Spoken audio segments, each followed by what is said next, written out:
তোমার রাঙা পায়, তোমারে প্রণাম দিতে নাই ভক্তি মমরি দে, দয়া করে প্রণতি মম লহ দয়াময়। তোমাতে বিশ্ব হেরি আর যত নরনারী সবই তোমার দান। তুমি সাগর বক্ষে শিলা ভাষাও, অথই জলে শোলা ডোবাও, রাখতে ভক্তের মান। ভালো মন্দের দ্বন্দ্ব খেলা সবই তোমার লীলা খেলা, লীলা রস করিতে আস্বাদন। সৃষ্টি স্থিতি প্রলয় যাহা সবই তোমার দেওয়া তাহা, তুমি সর্ব কারণের কারণ। যেমন বসন্তেরই প্রাগ ভাগে কোকিল ডাকে কুহুরবে, গেহে শোনায় মধুর কুহু গান। তেমনি তোমার আশিস লবি গাইব আচ্চারণ কবি, দয়া করে পা মোরে কৃপা করো হে ভগবান। এটা একটা টেনটান আওয়াজ আসছে রাজীব, একটু দেখো। আজিকারে মহতি আসরে আছেন যত নারী আর নরে, সকলের পদ নখরে আমি সর্ব অগ্রে ভক্তির প্রণাম করি দান। জানি ভক্তাধীন ভগবান, ভক্তের ভিতরে সেই অনন্তের শক্তি বিরাজমান, তাই ভক্তকে করে প্রাধান্য দান। ভক্তের শ্রীপাদ পদ্মে আমি প্রণাম করি দান। বন্দনার ভাব করে ক্ষান্ত অদ্য কবির যে বিষয় বৃত্তান্ত। আচ্ছা, সামনে বসে কথা বলা যাবে না মা? এই যে বলা যাবে না মা, একদম সামনে বসে। কাদের কাদের একদম সুপ হয়ে যাও, আর নাইলে বাইরের থেকে বাদাম ভাজা খাইয়ে আসো, যাও চলে যাও চলে যাও। তাহলে কবি গানের যে বিষয় বৃত্তান্ত আপনারাও আদি অন্ত এক এক করে করিবেন শ্রবণ। আমার নিজ নাম সুরাজ সরকার, আমি সুরাজ নাম ধরে থাকিয়া ভূমিকার উপর, বিপক্ষে কবিগুরু আমার অসীম দয়াময়। আমি সুরাজ নাম ধরে আমার নিজ নামের ভিতরে থেকে চরাচরে এইবার প্রশ্ন রাখবো গুরুর ধারে, এক এক করে আকর্ষণ করিবেন সবাই। গুরুর কাছে নিবেদন, গুরু তুমি তো জ্ঞানে গাম্ভীর্যে প্রেমে একজন প্রেমের মহাজন, তুমি একজন ব্রজবাসী, তাই তোমার কাছে নিবেদন করি তোমার পাশাপাশি।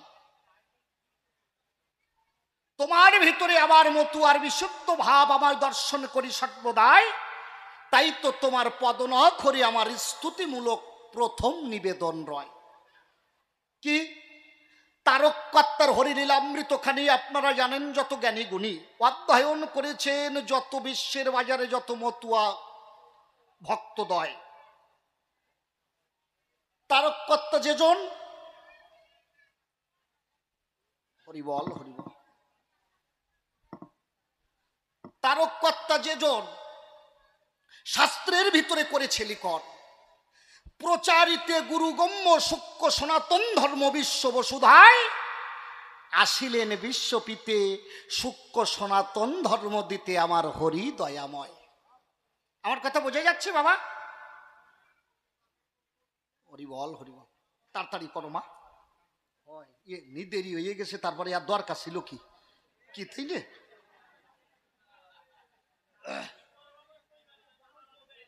হ্যাঁ কি বাবা?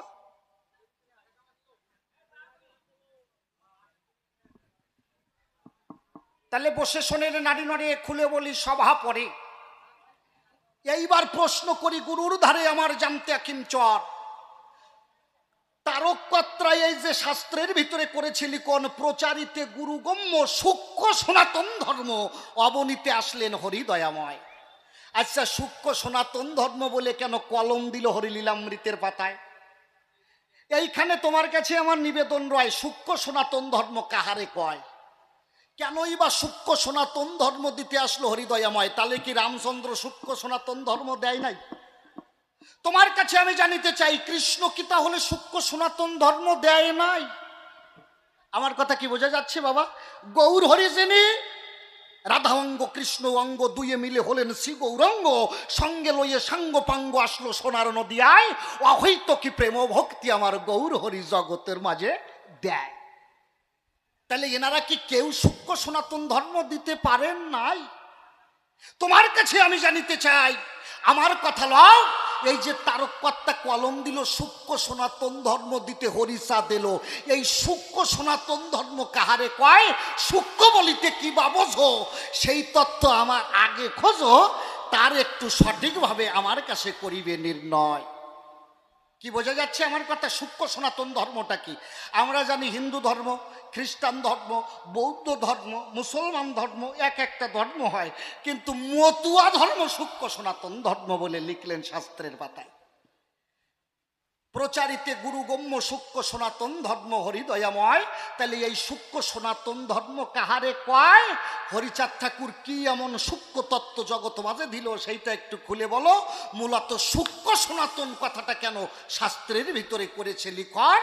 তোমার কাছে জানতে বাসনা আছে, খুলে বলবে আমার কাছে। তোমার চরণে আমার এই প্রথম নিবেদন যে সূক্ষ্ম জিনিসটা কি, সূক্ষ্ম সনাতন কাহারে কয়। বোঝা যাচ্ছে? আশেপাশে এর আগে যেগুলো বলেছি ওইগুলো আনুষঙ্গিক, মূলত সূক্ষ্ম সনাতনটা কি? গুরু তোমার কাছে নিবেদন রাখি, মূলত সূক্ষ্ম সনাতনটা কি, এই সনাতন কাহারে কয়, এর একটু আদি অন্ত আমার কাছে তুমি সঠিকভাবে করিবে নির্ণয়। আমি বেশিক্ষণ নেব না, আমি এক এক কথাই ডেলিভারি দিয়ে সারিয়ে দেব। কি তাহলে এই প্রথম প্রশ্নখানি সভাবাজে দিলামটা দিয়ে আপনারাও জ্ঞানীগুণী করলে না কর্ণন। এইবার গুরুর কাছে আমার দ্বিতীয় নিবেদন, তবে চরণ ধরে করি মানা, যেন কৃপণতা করে না। কৃপণতা করলি পরে শেষে চালান বাসে না। মানে বিষয়টা কেমন? একজনের দুটো ছেলে হইছে, বুঝলেন তো? একটার নাম গৈন্টি আর একটার নাম মন্টি। ওই বড় যেটা গৈন্টি, ওর কপালটা দারুণ ভালো। ওর বাবা হচ্ছে মারাত্মক কৃপণ, বুঝলেন তো? সাংঘাতিক কৃপণ, বেকায়দা কৃপণ, অসম্ভব কৃপণ। এই দাও আইসে পড়ে, আর সত্যি কথা, মানে মারাত্মক কৃপণ যারে কয়। উনি কি করে? টাকা খরচা করার আসে ভয়। উনি কি করে? বাজারের থেকে নতুন জামা কাপড় আনিয়ে ওই যেটা বড় ঘন্টে ওই ডেরে দেয়। ছোটটার আর কোনো জামা কাপড় নতুন কিছু কিনে দেয় না, নতুন বই পুস্তক দেয় না। ওই বড়টার জামা কাপড় যেই পুরাতন হয়ে যায় ওইটা ছোট ছেলেদের দেয়, দে বাবা তুই এইটা দে গায়। এইবার আপনারা বোঝেন তো, পিতা, জন্মদাতা পিতা যদি জন্মের পরের থেকে একটা ছেলের নতুন জামা কাপড় নতুন বই দেয়, আর একটা ছেলেরে যদি বঞ্চিত করে রাখে মহাশয়, তাইলে সেই ছেলের মনের অবস্থা কি হয়? ওই ছোট ছেলে জন্মের পরের থেকে মনের কষ্টে জীবনে আর কোনোদিন হাসে নাই। ও সবসময় পেঁচার মতো মুখ ধুম আর ধূপ দিয়ে থাকে রে মশাই।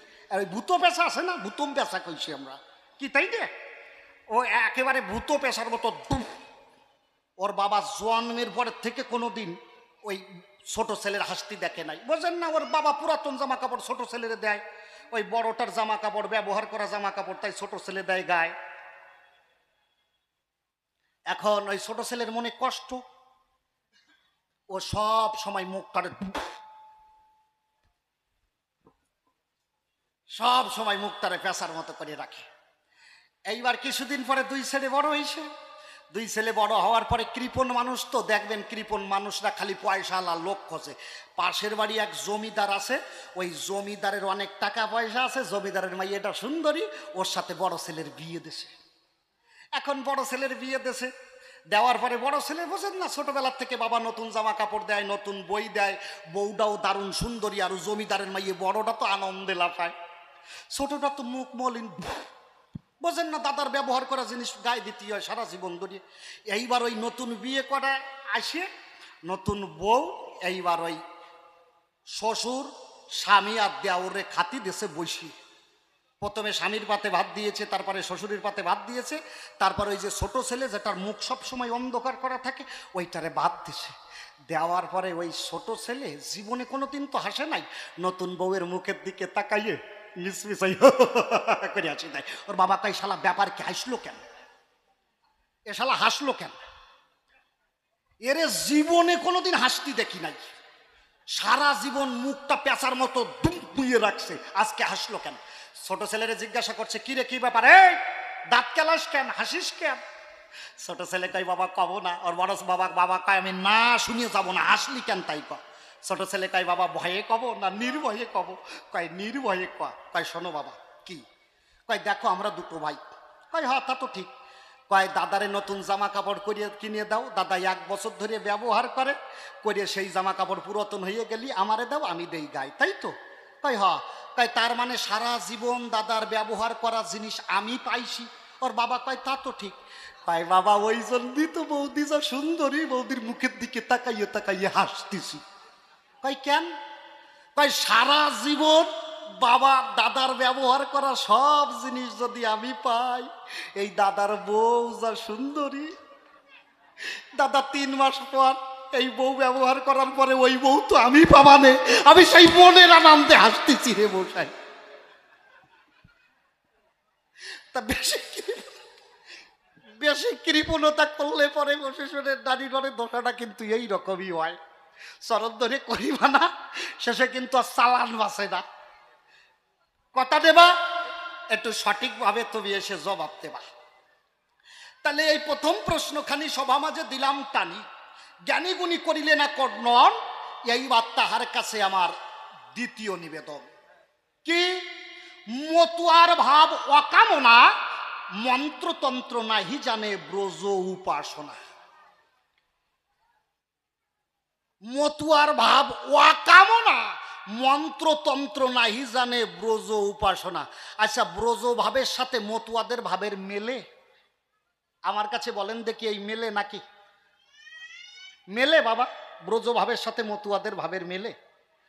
বলছে মতুয়ার ভাব কামনা, মন্ত্রতন্ত্র নাহি জানে ব্রজ উপাসনা। মতুয়াদের নাকি কোনো কামনা বাসনা নাই, আর গোটা একটা কামনা সাগর বানাইয়ে রাখিছে মহাশয়। কি তাই না? গোটা একটা কামনা সাগর বানাইছে না? ওরাকান্দি গেছেন তো আপনারা? আমার তোমরা ওরাকান্দি গেছো? ঠাকুরনগর গেছো? হ্যাঁ, ঠাকুরনগরে গিয়ে দেখবা এখানে কামনা সাগর আছে। কামনা সাগরে যাইয়ে ওই যেদিন হরি ঠাকুরের উৎসব হয়, যেদিন মতুয়ারা বারণী করে মহাশয়, সেই দিন কি হয় দেখবেন, ওইখানে মতুয়ারা যাইয়ে ফুসুত করে একটা ডুব দেয়, ওই পানকুড়ির মতো ডুব করে একটা ডুব দেয়। ডুব দিয়ে কি কয়, ঠাকুর তোমার কাছে নিবেদন, আমার মায়ের পেটে ব্যথা করে সর্বক্ষণ, কথা লও, মায়ের পেটের ব্যথাটা সারিয়ে দাও। অন্তরে আছে ভাবো, মায়ের যদি পেটের ব্যথা সারিয়ে যায়, সামনে বছর মাতাম খোলাই এসে 2.5 কুইন্টাল বাতাসা দেবো। ওরে আমার ওয়া কামনা। মায়ের পেটে ব্যথা। আচ্ছা, ওয়া কামনা কাহাকে বলে? যে চাওয়া পাওয়ার ভিতরে হেতু আছে, খুলে বলি আপনাদিকের কাছে, সেটা ওয়া কামনা হতে পারে না কদাচন। হেতু শূন্য যাহা, ওয়া কামনা তাহা। প্রত্যেকটা মতুয়ার কামনা বাসনা রয়। এক একটা মতুয়া ওরে বাবা 18টা 20টা করে প্রোডাকশন দিয়ে ছেলে পুলে জন্মায়। ওনারা সব কয়জন নাকি ওয়া কামনায় থাকে। তা কামনা বাসনা না হইলে গুঁড়ো গাড়া হয় কোন কায়দায়? হ্যাঁ, এইখানেই তো তোমার কাছে আমার জানতে নিবেদন, তুমি আমার কথা দিয়ে, তুমি আমাকে জবাব দিয়ে বুঝাবে সবার সদর। বলছে মতুয়ার ভাব অকামনা, মন্ত্রতন্ত্র নাহি জানে ব্রজ উপাসনা। প্রত্যেকটা মতুয়ার ভিতরে কামনা বাসনা করিয়াছে আশ্রয়। মতুয়ারা দেখবেন ঘর সংসারী, ঘোর সংসারী, সংসার ছাড়া একজনও নয়। সংসারটা কেমন? মাকড়সা যেমন। মাকড়সা কি করে মহাশয়? আমার মাকড়সা কি করে? কথাগুলো মন দিয়ে শোনো। মাকড়সা কি করে? মাকড়সা দেখবেন চারিদিকে জাল বিস্তার করে, তাই না? চারিদিকে জাল করে বিস্তার।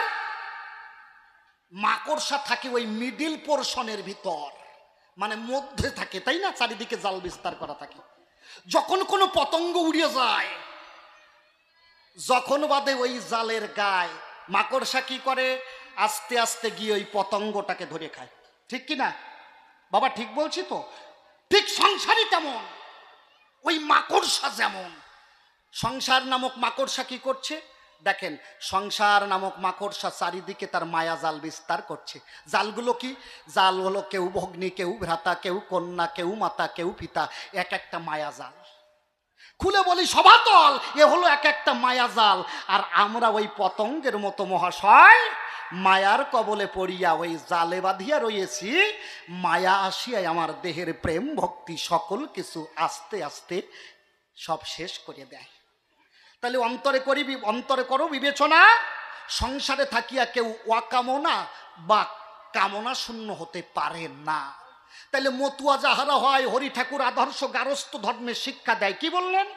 করিবে গার্হস্থ ধর্ম লইয়ে নিজ নারী, সংসারে থাকিয়া ন্যাসী বানপ্রস্থি ব্রহ্মচারী। করিবে গার্হস্থ ধর্ম। আমার কাছে বলেন দেখি, পিতা মাতা ভগ্নী ভ্রাতা কন্যা স্ত্রী, এদেরকে নিয়ে কখনো ওয়াকামনা প্রেম ভক্তি হয় নাকি? তাহলে তুমি আমার কথা লও, এই মতুয়ার ওয়াকামনা প্রেম ভক্তি কোথায়? কেমন করিয়া এরা কামনা শূন্য হবে? এর জবাব দিয়ে আমার মনের ভ্রান্তি ঘুষাইয়ে দাও। কি বোঝা গেল? এই দুইখানি প্রশ্ন দান করলাম আমি সভাস্থান গোজামিল দিয়ে না জানো, বুঝলেন তো? একজনের 4টি ছেলে, 4 ছেলে, বুঝলেন তো? ওই কবি গান গায়, এই দেশীয় তর্জা কবি শুনেছেন তো? ওরা দেখবেন খালি খিস্তি দেয়। আমি একবার গেছিলাম, আমাদের ওই পিয়ালিতে তর্জা কবি হয়, গান গাচ্ছে কি জানেন? আমাকে ওইখানে বাগদি আছে, কয় ওরে হাগদি গাছে বাগদি পাড়ায়, পরের টুকার কব না। ওরা এই কয়, পরের টুকার কব না। তো ওই এরকম তর্জা কবি হয়। তা যে কবি ও বড় রসিক মানুষ, ওর 4 ছেলে, 4 ছেলের নাম রাখছে পয়গম্বর, দিগম্বর, সুকম্বর আর নীলম্বর। যেটা কাশি বাজায় ওইটা মনে মনে ভাবতেছে শালার কবি নিজের ছেলেপুলের নাম রাখছে পয়গম্বর, দিগম্বর, সুকম্বর আর নীলম্বর। আমারও তো 4 ছেলে, আমি কি বর দিয়ে মিলিয়ে রাখতে পারি না? উনি বাড়ি চলে গেছে, বাড়ি যাইয়ে ওনার 4 ছেলের যে আগে যে নাম ছিল ওই নাম কাট আপ করে থুইছে, থুইয়ে 4 ছেলের নাম রাখছে সেপ্টেম্বর, অক্টোবর, নভেম্বর আর ডিসেম্বর, বর আর বর।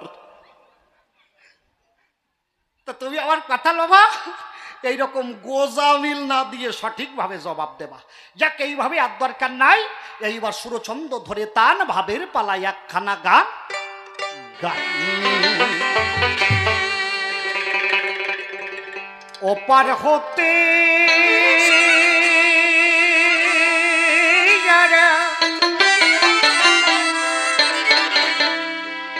সাথে এসেছিল তারা চলে গেছে যে যা আপন দেশে। ও বাবা একা বসে আসে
হতে এসেছি পাই না বুঝে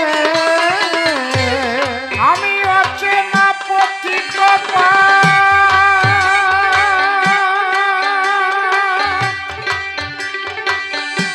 পাই না খুঁজে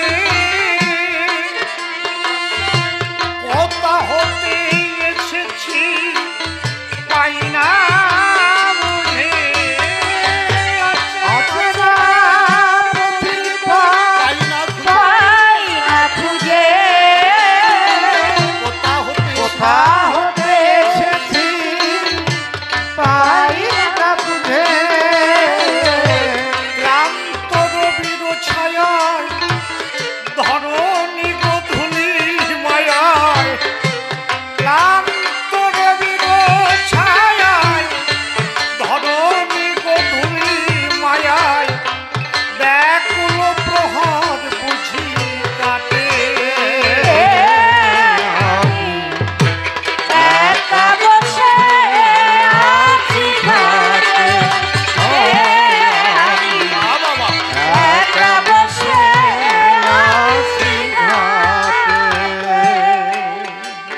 আশার দোলনায় কত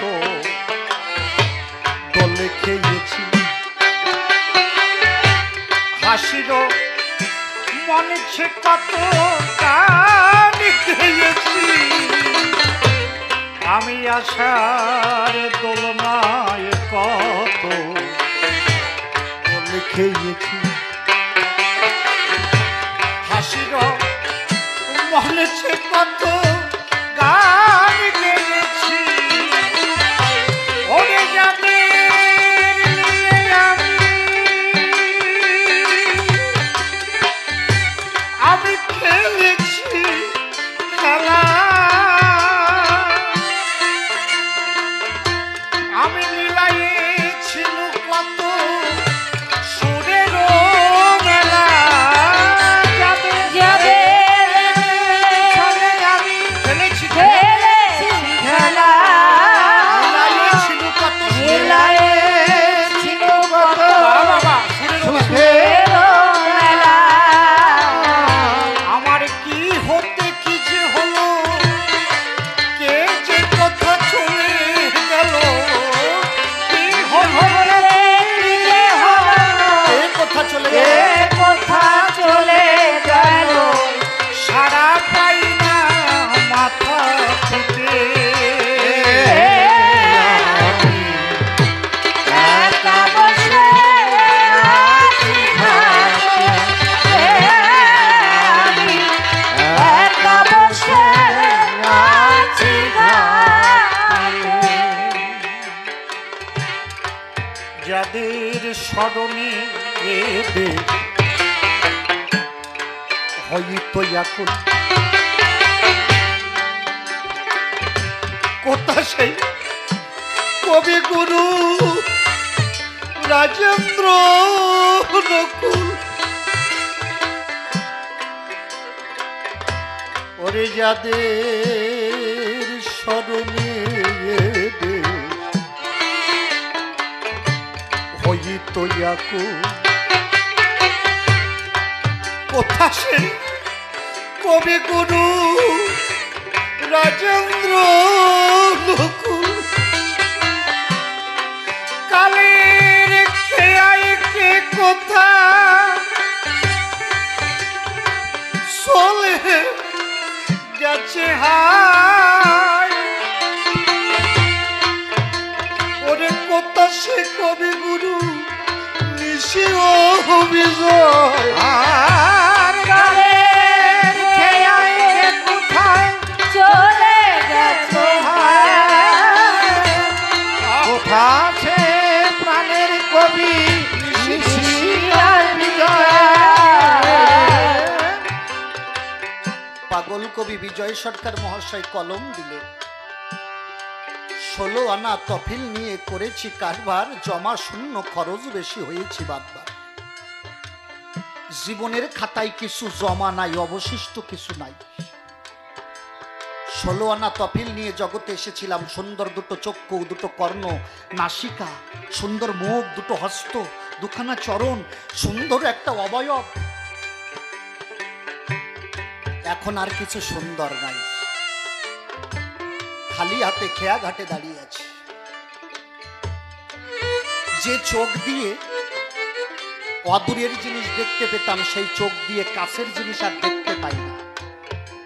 যে কান দিয়ে অতি আস্তে কথা শুনতে পেতাম, সেই কর্ণ দিয়ে চিৎকার করে কথা বললে আর কানে শুনি না।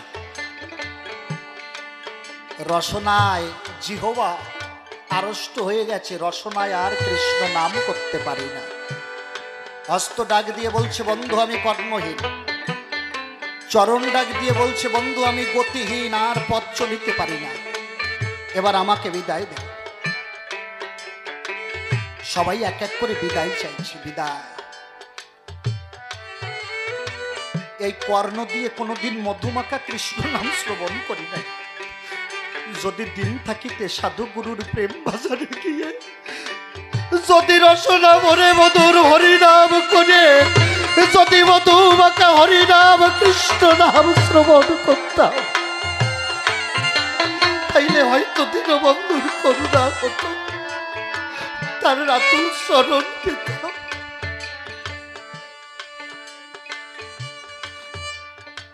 আর সময় নাই।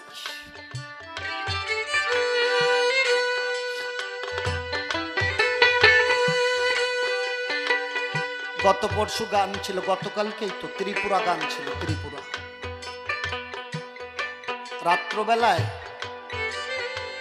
খেতে বসেছি 11টার সময়, মা বাবা সবাইকে নিয়ে। মা ডাক দিয়ে বলছে, বাবা কখন যাবা? আমি বললাম, মা ভোরবেলায় বেরোতে হবে, 9টার ভিতরে এয়ারপোর্টে ঢুকতে হবে।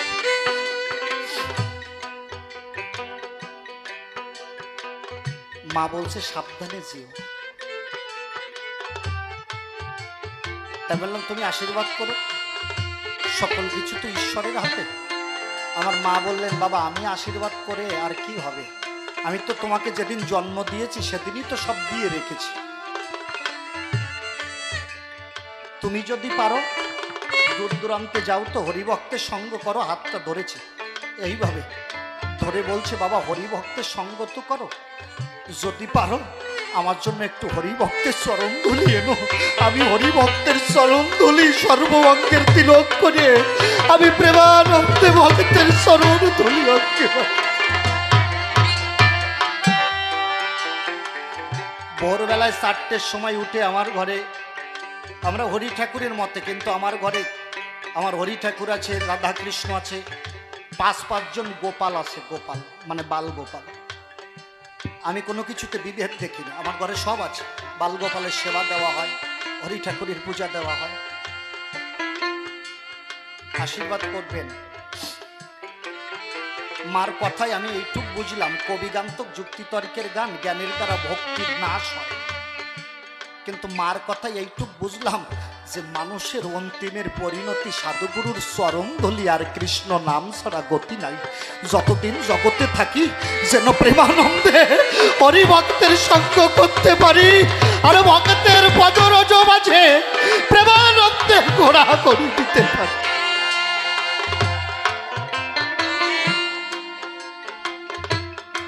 বাবুর সাথে আমার গান ছিল বীরেন বসাকের বাড়িতে, অসীমবাবুর সঙ্গে। আমার ঠাকুমা বনগার বাড়িতে থাকে, মানে অসীমবাবুর মা। এত অসীমবাবুর বয়স এখন 65+। ওই থুত্তুরে বুড়ি বয়স হয়ে গেছে ঠাকুমার, ওইখানে লাঠিটা নিয়ে হামাগড়ি দিতে, ওই আস্তে আস্তে মাজা কুচু করে হাঁটতে হাঁটতে আইসে। বাবু মায়ের পায়ে প্রণাম করে বলছে, মা আসি। দেখলাম মাথায় হাত দিয়ে, মাথায় একটা, আগেকার দিনে মায়েরা মাথায় একটা ফু দিত না, মাথায় একটা হাত দিয়ে ফু দিয়েছে। যতক্ষণ গাড়িটা রাস্তা দিয়ে দেখা যায় ততক্ষণ পর্যন্ত ওইখানে দাঁড়িয়েই রয়েছে। মানুষ এত বড় সাধক, এত বড় কবিয়ান, এত বড় মহাজন হয়, তার পিছনে একটা করে হরিভক্তা মা, হরিভক্ত পিতা না হলে হয় না। একজন রত্নাগর্ভা মা ছিল, তাই অসীম সরকারের মতো এত বড় একজন মানুষের জন্ম হয়েছে। আশীর্বাদ করবেন যতবার জগতে আসি যেন এই রকম হরিভক্ত মায়ের গর্ভে জন্ম হয়, আর প্রেমানন্দে মধুমাকে হরিনাম করতে।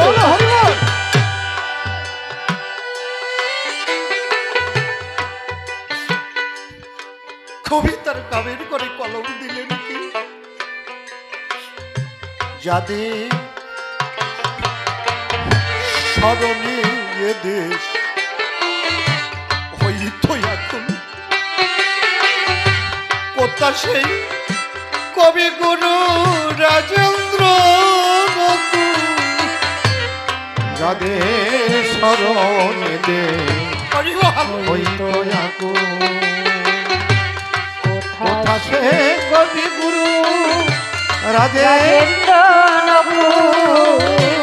ওরে কালের খেয়াই কে কোথা চলে গেছে হয়, কোথা সে প্রাণের কবি নিশিও আর কালের খেয়াই কে কোথায় চলে গেছে হায়। কোথা সে প্রাণের কবি ছাড়িয়া কবির খেলা, মহাকালে ভাষায় ভেলা, হারিয়া কবির খেলা, আকালে ভাষায় ভেলা।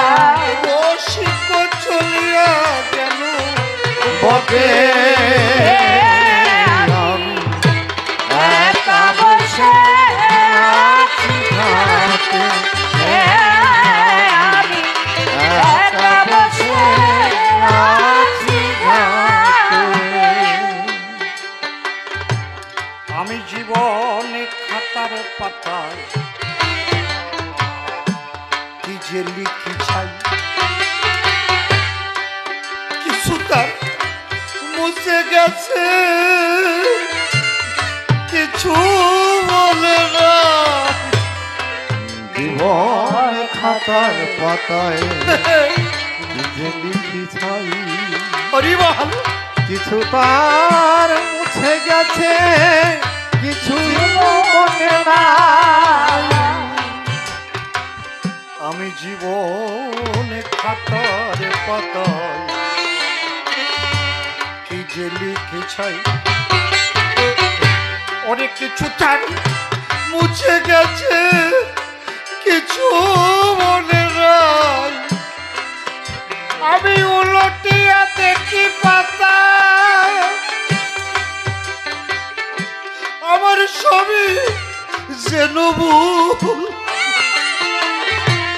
আমি যেন তার হাতে খেলার পুতুল আর উলটে পাতা দেখি সবই যেন ভুল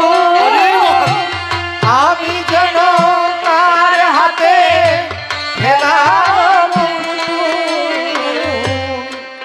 খাতার পাতা উল্টাইয়ে দেখি জীবন খাতায় যা করেছি সব ভুল। আমরা সবাই বিশ্বপিতা জীবন নাট্য মঞ্চের উনি হলেন একছত্র নায়ক। আপনারা নিশ্চয়ই পুতুল খেলা দেখেছেন। পুতুল খেলায় একজন দড়ি ধরে রাখে, পুতুলকে যেমন করে নাচায় তেমন করে নাচিতে হয়। তার ইশারায় আমাদের সকলকে নাচিতে হবে। কখন সুতো ধরে টান দেবে, কখন মৃত্যু বন্ধু এসে দুয়ারে দাঁড়াবে আমরা কেউ জানি না। তাই দিন থাকিতে মনে রাখা উচিত যেন রসনা মনে প্রেমানন্দে মরা মধুমাকে কৃষ্ণ নাম করতে।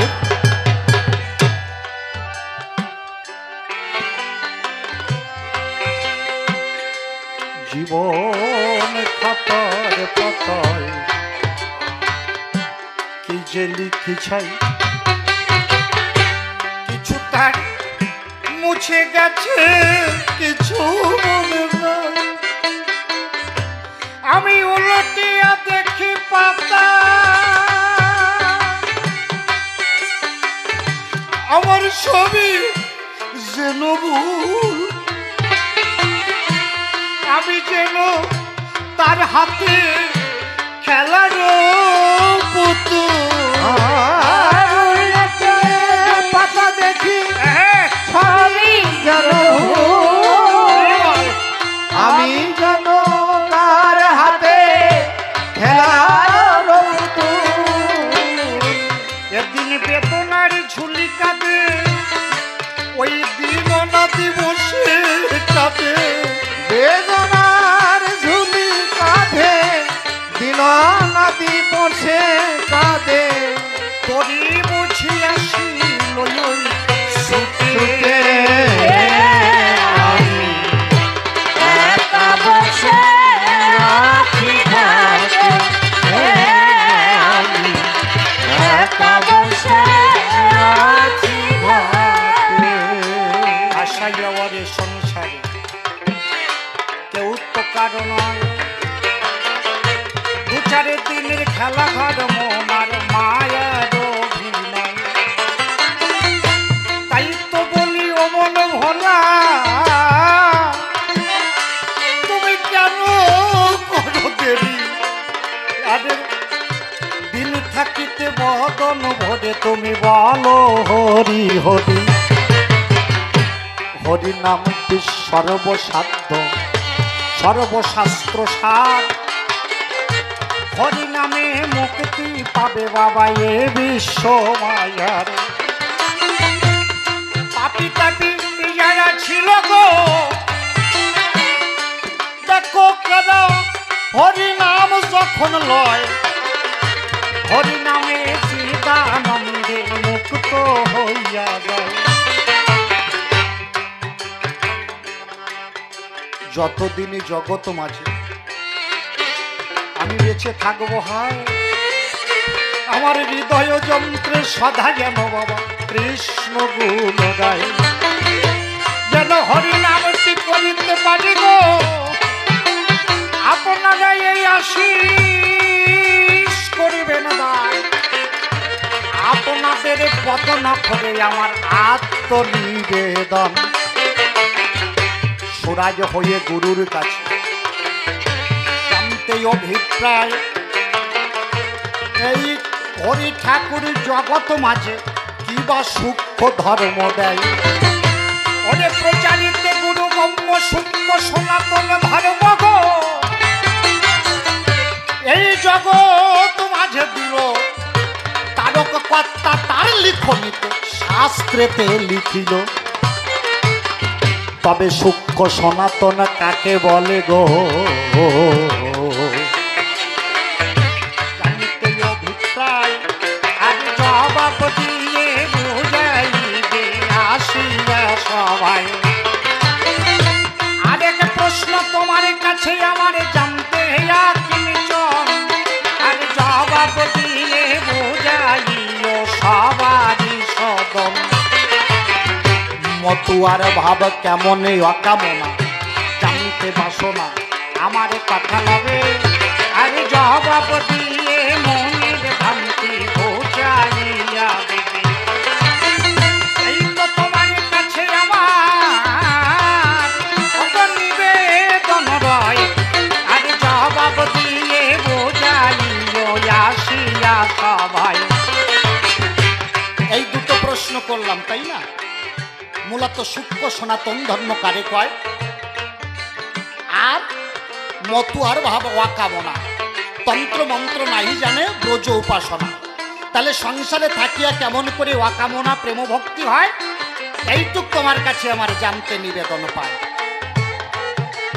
গুরুদেবের কাছে আরেকটা নিবেদন করব, এখানে সব ধরনের ভক্ত আছে, একটা ছোট্ট করে নিবেদন করি, এটা আমার ব্যক্তিগত জিজ্ঞাসা। গুরুদেব, তুমি তো পাগলের ভক্ত, তুমি তো ভবা নামে আসক্ত গো, তাই আমার কথা লও। ভবার প্রেম মাহাত্ম তুমি তাই আমাকে বোঝাও।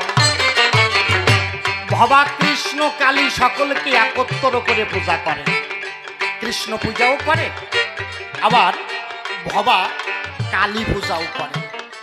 কালী কৃষ্ণ একাকার করে ভবা পূজা দিলেন।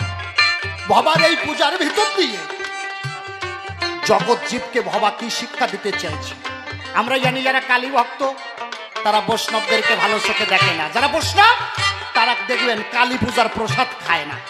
কিন্তু ভবা সবকে করিল একাকার জগৎ মায়ার, করলাম দর্শন, আর তাই তো তোমার কাছে আমার আত্মনিবেদন। এই ভবা জগৎ মাঝে কিবা শিক্ষা দিল গো, তুমি আমার কথা লও।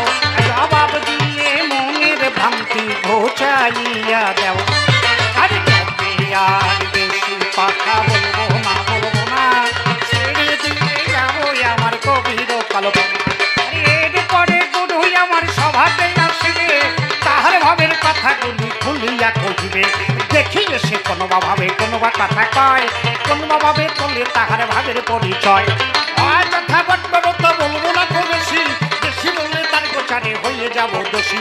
দোষী আরে রেশারেশি নাই প্রয়োজন, আমার মতো ভাবের পালা করবো সমাপন।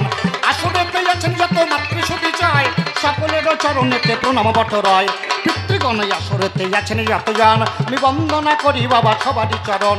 কাব্যের বাছাই ত্রুটি হয়, মার্জনা করে ঠাই দেবেন রাঙা পায়। নিজ নাম সুরাত সরকার দিলাম পরিচয়, কবিগুরু অসীম সরকার আসিবে সভায়। এইবার সেজনে সে জবাব করবে দান, আপনারাও বসে বসে করবে না কর্ণন। যাক চলে বেশি বলে কোনো দরকার নাই, কবির কলাই এইখানে করতে চাই। যথা কেন তারে বলতে যাব বেশি, বেশি বললে দুইয়ের মাঝে হবে রেশারেশি। রেশারেশি দেশাদেশি নাই প্রয়োজন, আমার মতো ভাবের পালা করি সমাপন। আর এদিকে তুই আছেন যত পিতৃগণ, আমি বন্দনা করি বাবা সবারই চরণ। মাতৃগণ আসরেতে আছেন যতজন সকলের চরণ করি আমি যে বন্ধন। আমার নাম সুরাজ সরকার, দিলাম পরিচয়। অযথা কেন আমি বলিব সবাই, এই যে বাবাজি অনুষ্ঠান করে সত্যিকারে মহামানব বিশ্ব চরে চরে দানে ধনে তাদের জন্য বৃদ্ধি বটে হয়। দীনবন্ধু রাখে যেন তাহার ডাঙা পায়। যাক চলে বেশি বলে প্রয়োজন নাই, আমার মতো কবির পাল্লা খেলতে করতে চাই। আর এর পরে সে জনসভাতে আসিবে ভাবে কথা বলিয়া কই, দেখি সে কোন ভাবে কোন কথা কয় আর কোন ভাবে তোর কথা ভাবে করছে। দেখতেছেন তোমার রিজা রিজা রিজা নিয়ে জানাই বলো দিয়ে দেখতেছেন যত বিখ্যাত বন্ধ করিয়া বিষয় বক্তবিন্দ্রে চান্দ বিভক্তিতে এই পর্যন্ত আজকের মতো ভাবের ক্ষান্ত হলো। একবার রাধা কান্ত প্রীতি প্রেমানন্দে ভক্ত বৃন্দে হরি।